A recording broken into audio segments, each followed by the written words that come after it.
How to upload photos in Google Drive and share link. Hi guys, welcome back to our channel. This is Rose and without further ado, let's begin.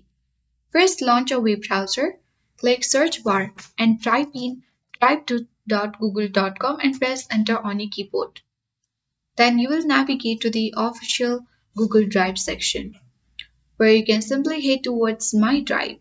Here you can click on plus new at bottom left corner or simply top left corner, and here you can easily locate uh, the file.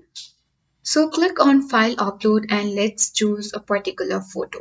So you simply need to click on open button, and here you can see at bottom right it has been uploading. Once the picture has been uploaded, you can easily click on the three dots next to it and then click on share button, and here you can click on share or you can copy the link. So let's click on copy link and then the link has been copied. Now you can open any particular social media platforms or you can even email to any user, and whoever gets the link of this particular Google Drive image, they can easily view this image.